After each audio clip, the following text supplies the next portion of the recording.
Suara jangkrik malam, angin pelan, suara air menetes, suasana subuh sangat sepi. Tahun 1994. Saat itu saya masih berusia sekitar 10 tahun. Ada satu kejadian yang sampai sekarang masih sangat jelas di ingatan saya, kejadian yang membuat saya pertama kali melihat sesuatu yang tidak seharusnya dilihat oleh manusia. Sesuatu yang selama ini hanya saya dengar dari cerita orang-orang tua di kampung. Angin sedikit lebih kencang, daun bergesekan. Waktu itu masih sangat pagi, sekitar jam 4 subuh. Langit masih gelap, dan suasana kampung masih sangat sepi. Hanya ada suara jangkrik, dan suara air yang menetes pelan di belakang rumah. Suara air menetes lebih jelas. Saat itu saya sedang menemani ibu saya mencuci pakaian di sebuah kubangan air kecil yang berada tepat di belakang rumah kami. Tempat itu dikelilingi oleh banyak pohon besar. Ada pohon kelapa, pohon arang, pohon daun hujan, dan beberapa pohon lain yang membuat tempat itu terasa sangat gelap, bahkan ketika bulan sedang terang. Awalnya semua terasa biasa saja. Saya hanya duduk di dekat ibu, menemaninya mencuci seperti biasa. Sampai akhirnya, saya melihat sesuatu.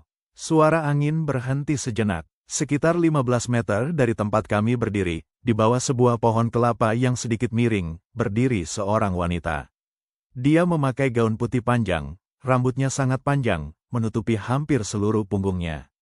Dan yang paling aneh, dia sedang menyisir rambutnya, perlahan, seolah-olah tidak peduli dengan keberadaan kami. Saya hanya bisa terdiam, tubuh saya langsung terasa dingin. Karena saat itu saya sadar, wanita itu bukan manusia. Dan yang lebih aneh lagi, ibu saya justru berdiri dan memarahinya. Suara jangkrik perlahan, suara angin malam, suasana kampung yang sunyi. Waktu itu saya masih berusia sekitar 10 tahun, dan kejadian ini terjadi sekitar tahun 1994. Saat itu kehidupan di kampung kami masih sangat sederhana. Belum banyak rumah yang memiliki listrik terang seperti sekarang. Kalaupun ada lampu, biasanya hanya lampu bohlam kecil yang redup. Kalau malam tiba, suasana kampung menjadi sangat gelap. Bahkan di beberapa tempat, orang-orang masih menggunakan lampu minyak untuk menerangi rumah mereka. Di luar rumah, penerangan hampir tidak ada. Jadi kalau kita keluar rumah pada malam atau menjelang subuh, satu-satunya cahaya yang bisa membantu kita melihat hanyalah cahaya bulan. Suara angin pelan, daun bergesekan. Rumah kami sendiri berada di sebuah kampung yang masih banyak pepohonan besar.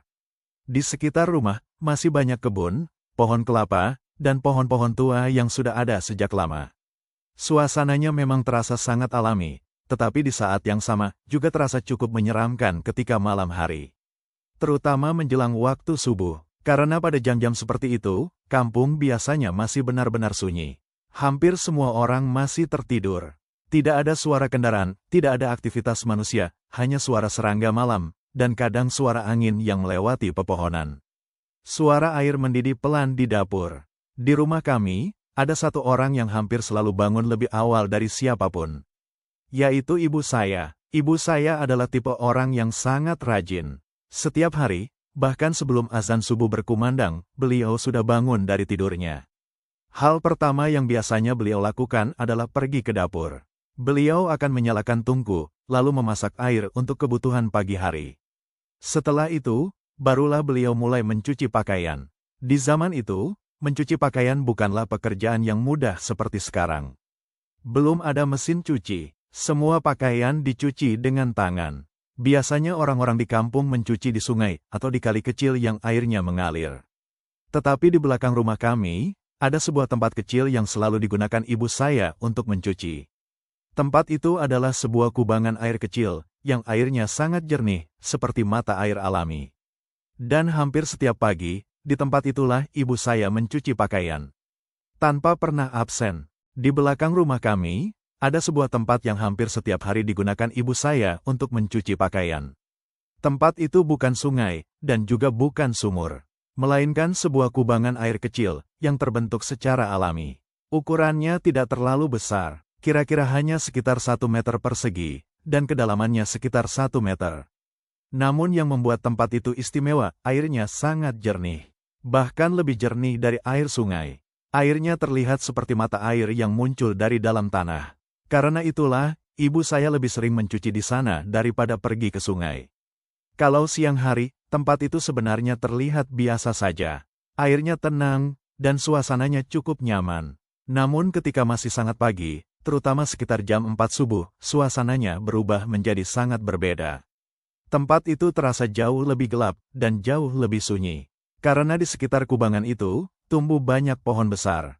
Ada beberapa pohon kelapa yang sudah tinggi menjulang. Batangnya lurus, dan daunnya yang panjang sering bergerak tertiup angin malam. Di dekatnya juga ada pohon arang. Pohon ini cukup besar, dan kayunya biasanya digunakan orang kampung untuk membuat arang. Selain itu, ada juga pohon daun hujan.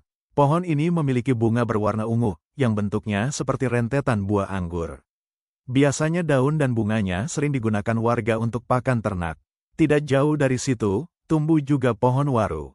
Pohon ini memiliki bunga berwarna kuning yang cukup mencolok jika dilihat pada siang hari.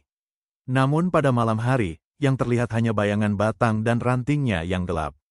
Dan satu lagi pohon yang cukup sering saya ingat sampai sekarang, yaitu pohon kangkungan. Pohon ini sebenarnya tidak bisa dimakan, tetapi getahnya yang berwarna putih sering digunakan orang kampung untuk mengobati luka. Semua pohon itu tumbuh cukup rapat di belakang rumah kami.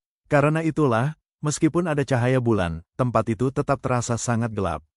Ketika berdiri di dekat kubangan air itu, kita seperti berada di bawah bayangan pepohonan besar. Cahaya bulan hanya masuk sedikit, melewati celah-celah daun. Dan ketika angin malam berhembus, daun-daun pohon itu akan bergerak, menimbulkan bayangan yang bergoyang di tanah. Suasananya menjadi sangat sunyi. Tidak ada suara manusia, tidak ada suara kendaraan. Yang terdengar hanya suara serangga malam, dan kadang suara angin yang melewati pepohonan. Dan di tempat itulah, setiap pagi sebelum subuh, ibu saya mencuci pakaian. Biasanya, ibu saya selalu mencuci sendirian. Sejak saya kecil, saya sudah terbiasa melihat ibu bangun sebelum subuh. Beliau akan pergi ke dapur, memasak air, lalu membawa ember dan pakaian kotor ke belakang rumah. Dan hampir setiap hari, ibu mencuci di kubangan air itu seorang diri. Saya sendiri biasanya baru bangun ketika waktu subuh sudah hampir tiba. Setelah saya bangun, barulah saya membantu ibu. Biasanya saya membantu menjemur pakaian di depan rumah. Kemudian sekitar jam 6 atau jam 7 pagi, saya ikut membantu ibu menjaga warung kecil milik kami. Itulah rutinitas kami setiap hari Minggu. Karena kalau hari biasa, saya harus pergi sekolah. Tetapi, pada pagi itu ada sesuatu yang terasa berbeda. Ketika ibu bangun sekitar jam 4 subuh seperti biasa, beliau justru memanggil saya. Dengan suara pelan, ibu berkata, "Temani ibu ke belakang ya." Saat itu saya sempat merasa sedikit heran. Karena biasanya, ibu tidak pernah meminta saya menemaninya mencuci. Beliau selalu melakukannya sendirian. Saya sempat bertanya dalam hati, kenapa pagi itu ibu ingin ditemani? Apakah ada sesuatu yang membuat ibu merasa tidak nyaman? Atau mungkin, ibu hanya ingin saya bangun lebih cepat? Namun saat itu saya masih terlalu kecil untuk berpikir macam-macam. Tanpa banyak bertanya, saya langsung bangun dari tempat tidur. Udara pagi itu terasa sangat dingin. Langit di luar masih gelap. Dan suasana rumah masih sangat sunyi. Saya lalu mengikuti ibu berjalan menuju ke belakang rumah. Langkah kami pelan, melewati dapur, lalu keluar menuju halaman belakang. Dari kejauhan, saya sudah bisa melihat bayangan pepohonan besar yang berdiri di sekitar kubangan air itu. Daun-daun pohon terlihat bergerak pelan tertiup angin malam. Suasananya terasa sepi, dan entah kenapa, pagi itu saya mulai merasakan sesuatu yang berbeda. Sesuatu yang tidak bisa saya jelaskan. Seperti ada perasaan tidak enak, tetapi saya sendiri tidak tahu kenapa. Namun tetap saja, saya terus mengikuti ibu. Menuju tempat di mana beliau biasa mencuci pakaian setiap pagi. Sesampainya di belakang rumah, ibu langsung mulai menyiapkan pakaian yang akan dicuci. Beliau meletakkan ember di dekat kubangan air itu, lalu mulai mengambil pakaian satu persatu. Saya berdiri tidak jauh dari ibu, masih sedikit mengantuk, sambil sesekali menggosok tangan karena udara pagi terasa sangat dingin. Ibu lalu mengambil air dari kubangan itu, dan mulai membasahi pakaian. Suara air yang bergerak terdengar cukup jelas di tengah suasana yang sangat sunyi. Biur, biur, air yang jernih itu bergerak pelan setiap kali tangan ibu mengangkat dan merendam pakaian. Kemudian ibu mulai menggosok pakaian dengan sabun. Gerakan tangan ibu terdengar ritmis. Gosok, Peras, celupkan lagi ke dalam air. Kadang terdengar suara pakaian diperas. Kreet, kreet, air sabun menetes kembali ke dalam kubangan. Udara pagi itu terasa sangat dingin. Bahkan embun masih terasa di tanah dan di daun-daun sekitar kami. Napas saya terlihat seperti uap tipis setiap kali saya menghembuskan udara. Saya hanya berdiri di samping ibu, sesekali memperhatikan beliau mencuci. Saat itu suasananya benar-benar sangat sepi. Tidak ada suara manusia sama sekali. Tidak ada suara ayam, belum ada suara orang bangun. Yang terdengar hanya suara air yang bergerak, suara kain yang digosok, dan suara serangga malam dari kejauhan. Kadang-kadang angin pelan melewati pepohonan besar di belakang kami. Daun-daun kelapa bergerak perlahan, menimbulkan suara gesekan yang panjang dan tipis. Saya sempat melihat ke arah pepohonan di sekitar kubangan itu. Bayangan batang pohon terlihat gelap di bawah cahaya bulan yang redup. Sesekali bayangan daun bergerak, seolah ada sesuatu yang ikut bergerak di antara pepohonan. Namun saat saya melihat lebih jelas, tidak ada apa-apa di sana. Saya mencoba menenangkan diri. Mungkin itu hanya bayangan daun yang tertiup angin. Ibu sendiri terlihat tetap tenang. Beliau terus mencuci pakaian seperti biasa. Namun semakin lama, suasana di tempat itu terasa semakin sunyi. Bahkan suara jangkrik pun seperti mulai berkurang. Yang tersisa hanya suara air, dan gerakan tangan ibu yang mencuci pakaian. Dan tanpa saya sadari, perasaan tidak nyaman mulai muncul di dalam hati saya. Seolah-olah, ada sesuatu yang sedang memperhatikan kami dari balik pepohonan. Saat itu, ibu masih terus mencuci pakaian seperti biasa. Tangan beliau bergerak perlahan, menggosok pakaian, membilasnya dengan air jernih dari kubangan itu. Sementara saya, hanya berdiri di dekat ibu, sesekali melihat ke arah pepohonan yang ada di sekitar kami. Entah kenapa, perasaan saya mulai terasa tidak nyaman. Suasana di tempat itu terasa semakin sunyi. Bahkan suara jangkrik yang tadi terdengar cukup jelas, perlahan mulai menghilang. Yang tersisa hanya suara air, dan napas kami berdua di udara pagi yang dingin. Dan kemudian, tiba-tiba, saya mendengar sesuatu. Suara itu terdengar sangat pelan, seperti suara seseorang yang sedang tertawa dari kejauhan. Awalnya saya tidak terlalu yakin. Saya sempat berpikir, mungkin itu hanya suara burung malam, atau suara hewan lain di kebun. Namun beberapa detik kemudian, suara itu terdengar lagi. Kali ini sedikit lebih jelas. Hai, hai, hai. Saya langsung menoleh ke arah belakang. Ke arah pepohonan yang berdiri tidak jauh dari kubangan air itu. Tetapi, saya tidak melihat siapapun. Hanya bayangan batang pohon yang berdiri diam di bawah cahaya bulan. Saya mulai merasa sedikit takut. Namun saya masih mencoba berpikir positif. Mungkin saja ada orang kampung yang sedang lewat di kejauhan. Atau mungkin ada anak-anak yang sedang bercanda. Tetapi kemudian, suara itu terdengar lagi. Kali ini lebih panjang, lebih jelas, dan terasa lebih dekat. Hai, hai, hi. Tubuh saya langsung merinding. Bulu kuduk saya terasa berdiri. Saya perlahan mendekat ke ibu, dan berdiri tepat di sampingnya. Namun yang membuat saya semakin takut, ibu tiba-tiba berhenti mencuci. Tangan beliau yang tadi menggosok pakaian langsung terdiam. Seolah-olah, beliau juga mendengar suara yang sama. Dan beberapa detik kemudian, suara itu kembali terdengar. Namun kali ini, tawanya jauh lebih keras, lebih panjang, dan seolah-olah berasal dari pepohonan tepat di belakang kami. Hai, hai, hai. Saat itu, saya benar-benar mulai panik. Saya langsung melihat ke kiri, ke kanan, dan ke arah pepohonan di belakang kami. Tetapi tetap saja, saya tidak melihat siapapun. Namun satu hal yang saya rasakan dengan jelas, suara tawa itu, seperti sedang memperhatikan kami. Setelah suara tawa itu terdengar semakin keras, ibu tiba-tiba menghentikan tangannya.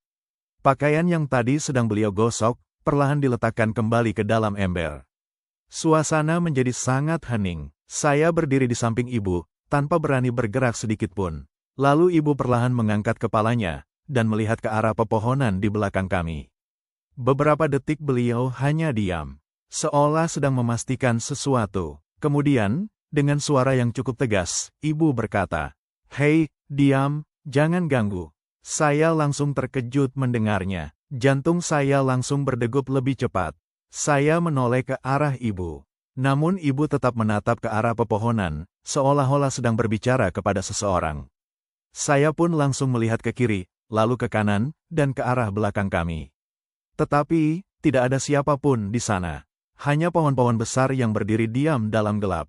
Bayangan batang pohon terlihat panjang di bawah cahaya bulan yang redup. Angin pelan membuat daun-daun pohon bergerak perlahan. Namun selain itu, tidak ada apa-apa. Saya mulai merasa semakin bingung. Kepada siapa sebenarnya ibu berbicara? Apakah ada orang lain di sana? Atau, ibu sedang bercanda? Namun wajah ibu terlihat sangat serius. Beliau tidak terlihat seperti sedang bercanda sama sekali. Beberapa detik kemudian, suara tawa itu terdengar lagi. Namun kali ini, jaraknya terasa jauh lebih dekat dari sebelumnya. Seolah-olah, suara itu datang dari balik pepohonan yang hanya berjarak beberapa meter dari kami. Hai, hai, hai. Tubuh saya langsung merinding. Saya spontan mendekat ke ibu, dan memegang ujung baju beliau. Namun ibu tidak bergerak sedikit pun. Beliau masih berdiri, masih menatap ke arah pepohonan itu. Seolah-olah, beliau benar-benar tahu, siapa yang sedang berada di sana. Setelah suara tawa itu terdengar semakin dekat, ibu tiba-tiba berdiri dari tempatnya mencuci. Gerakan beliau cukup cepat, seolah sudah sangat kesal dengan gangguan itu.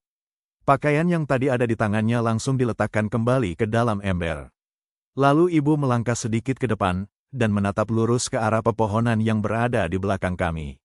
Dengan suara yang cukup keras, ibu berkata, "Hei, ganggu orang lagi nyuci, saya gak ganggu kamu." Suara ibu terdengar tegas di tengah suasana yang sangat sunyi. Kata-kata itu seperti menggema di antara pepohonan besar di belakang rumah kami. Saya yang berdiri di samping ibu langsung merasa semakin takut. Karena saat itu saya mulai sadar, ibu benar-benar sedang berbicara kepada sesuatu. Sesuatu yang sebelumnya hanya kami dengar suaranya. Perlahan saya mengikuti arah pandangan ibu. Saya menoleh ke arah pohon-pohon yang berdiri tidak jauh dari kubangan air itu. Jaraknya mungkin sekitar 15 meter dari tempat kami berdiri. Dan disitulah, saya melihat sesuatu. Di bawah sebuah pohon kelapa yang sedikit miring, berdiri seorang wanita. Tubuh saya langsung terasa kaku. Wanita itu memakai gaun panjang berwarna putih. Gaunnya terlihat sangat pucat di bawah cahaya bulan yang redup. Rambutnya sangat panjang, panjang sekali, hingga hampir mencapai pinggangnya. Rambut itu terlihat hitam pekat, dan menutupi hampir seluruh punggungnya. Wanita itu berdiri membelakangi kami. Tubuhnya bersandar pada batang pohon kelapa yang sedikit miring itu. Dan yang membuat saya semakin merinding, wanita itu sedang menyisir rambutnya. Tangannya bergerak perlahan, menyisir rambut panjangnya dari atas ke bawah. Gerakannya pelan, tenang, seolah-olah dia tidak peduli dengan keberadaan kami. Saat itu saya tidak bisa berkata apa-apa. Saya hanya bisa menatap sosok itu dengan perasaan yang campur aduk. Takut, bingung, dan tidak percaya dengan apa yang sedang saya lihat. Karena saat itu saya sadar, wanita itu bukan manusia. Tanpa sadar, saya langsung mendekat ke ibu. Tangan saya gemetar, dan saya langsung memegang baju ibu dengan erat. Saya bahkan tidak berani berkedip. Mata saya tetap tertuju ke arah sosok wanita bergaun putih yang berdiri di bawah pohon kelapa itu. Dan semakin lama saya melihatnya, semakin jelas saya merasakan sesuatu yang sangat tidak wajar dari sosok tersebut. Saya masih berdiri di samping ibu, tangan saya memegang erat baju beliau. Sementara di depan kami, sosok wanita bergaun putih itu masih berdiri di bawah pohon kelapa. Dia tetap membelakangi kami. Rambutnya yang panjang terlihat bergerak sedikit tertiup angin malam. Dan tangannya masih bergerak perlahan, menyisir rambutnya. Gerakan itu terasa sangat aneh. Terlalu tenang, seolah-olah dia sama sekali tidak peduli dengan keberadaan kami. Sementara itu, ibu masih berdiri dengan tatapan tajam ke arah sosok tersebut. Beliau terlihat benar-benar kesal karena merasa diganggu. Lalu ibu kembali berkata dengan nada yang lebih keras. "Hei, sudah dibilang jangan ganggu." Suara ibu terdengar cukup keras di tengah suasana yang sangat sunyi itu. Namun sosok wanita itu tidak memberikan reaksi apapun. Dia tidak menoleh, tidak bergerak mendekat, tidak juga menjauh. Dia hanya terus berdiri di sana, bersandar di pohon kelapa, sambil menyisir rambut panjangnya. Beberapa detik berlalu, saya masih menatap sosok itu dengan rasa takut yang luar biasa. Namun kemudian, perlahan, sesuatu yang aneh mulai terjadi. Sosok wanita itu mulai terlihat samar. Awalnya sangat pelan, seperti bayangan yang mulai memudar.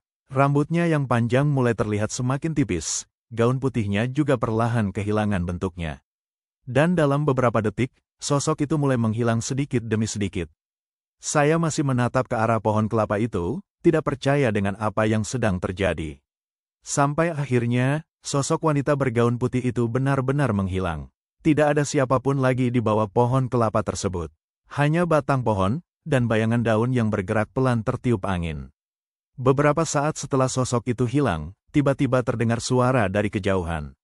Suara yang sangat familiar bagi kami. Allahu Akbar, Allahu Akbar. Suara azan subuh mulai berkumandang dari masjid di kampung kami. Suara itu memecah keheningan pagi yang tadi terasa sangat mencekam. Dan entah kenapa, suasana di tempat itu langsung terasa berbeda. Udara yang tadi terasa sangat berat, perlahan menjadi lebih ringan. Saya menatap kembali ke arah pohon kelapa tempat sosok itu tadi berdiri. Namun sekarang, tidak ada apa-apa di sana. Seolah-olah tidak pernah ada siapapun sebelumnya. Setelah sosok wanita bergaun putih itu menghilang, ibu tidak berkata apa-apa lagi. Beliau hanya berdiri beberapa saat, menatap ke arah pohon kelapa tempat sosok itu tadi berdiri. Sementara saya, masih memegang baju ibu dengan erat. Jantung saya masih berdetak sangat cepat. Saya bahkan masih tidak berani melihat terlalu lama ke arah pepohonan itu. Beberapa saat kemudian, ibu kembali melanjutkan pekerjaannya mencuci pakaian. Namun kali ini suasananya terasa sangat berbeda. Tidak ada lagi suara tawa yang terdengar. Tidak ada lagi perasaan aneh yang tadi kami rasakan. Yang terdengar hanya suara air, dan kumandang azan subuh dari masjid yang masih menggema di kejauhan. Setelah semua pakaian selesai dicuci, kami kembali masuk ke dalam rumah. Saya masih merasa takut, dan terus memikirkan sosok wanita bergaun putih yang tadi saya lihat. Beberapa saat kemudian, ibu akhirnya menceritakan kejadian itu kepada ayah. Ayah mendengarkan cerita ibu dengan sangat serius. Beliau tidak banyak berbicara, namun wajahnya terlihat cukup khawatir. Tidak lama setelah itu, ayah memutuskan untuk memanggil kakek saya. Kakek saya adalah orang yang cukup dihormati di keluarga kami. Beliau juga sudah menunaikan ibadah haji. Selain memanggil kakek, ayah juga mengundang beberapa ustadz dari kampung kami. Mereka semua kemudian berkumpul di rumah, dan ibu kembali menceritakan kejadian yang terjadi pagi itu. Setelah mendengar cerita ibu dengan lengkap, kakek dan para ustadz saling berdiskusi cukup lama. Mereka kemudian mengatakan satu hal yang membuat saya semakin merinding. Menurut mereka, kemungkinan makhluk yang kami lihat tadi tinggal di pohon-pohon besar yang ada di belakang rumah. Terutama pohon kelapa dan pohon-pohon tua yang tumbuh di sekitar kubangan air tempat ibu biasa mencuci. Pohon-pohon besar itu memang sudah sangat lama berdiri di sana. Bahkan beberapa di antaranya sudah ada sejak sebelum rumah kami dibangun. Akhirnya, kakek memutuskan sesuatu. Karena tanah di belakang rumah itu masih milik kakek, maka beliau memerintahkan agar pohon-pohon besar di tempat itu ditebang. Beberapa hari kemudian, orang-orang kampung datang membantu menebang pohon-pohon tersebut. Satu persatu pohon besar itu akhirnya tumbang. Dan sejak saat itu, tempat di belakang rumah kami tidak lagi terasa semisterius sebelumnya. Jangan lupa subscribe, like, komen, dan share ya, agar lebih semangat membuat konten. Terima kasih.